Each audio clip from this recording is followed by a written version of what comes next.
喂，搞緊啲咩啊？喂，我下面好痕啊！嚇，你洗唔乾淨？咩唔乾淨啊？我用護墊㗎。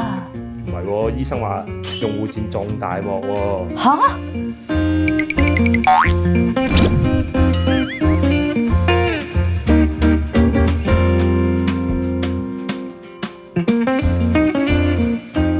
究竟應唔應該用護墊呢？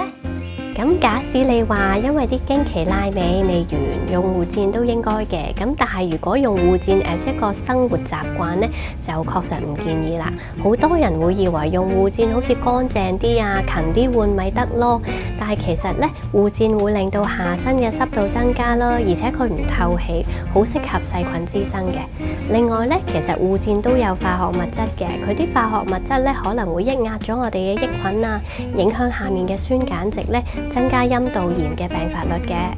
咁如果唔夠清潔，會引發啲咩病呢？咁其實經常用護墊咧，會影響咗下面嘅益菌啦，增加咗陰道炎嘅機會啦。另外護墊咧都係一啲化物質啦，成日接觸皮膚咧，可能都會引致一啲普通嘅皮膚炎，例如係濕疹啊，又或者係毛囊發炎咁樣嘅。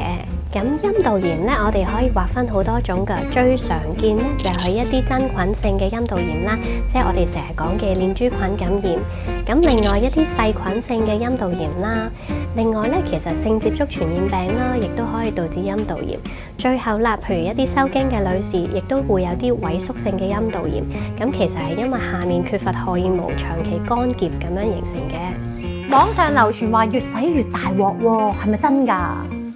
咁假使如果下面少少唔舒服，過一兩日你用清水洗佢啊，就一兩日好返嘅話咧，咁就可以觀察住先。咁但係如果你話下身痕癢、發紅、發熱，又或者去到你有痛嘅感覺，或者啲分泌物咧就帶黃黃綠綠啊、起泡啊，或者有腥味嘅話咧，都建議及早去睇婦科醫生。咁如果唔用護墊，應該用咩呢？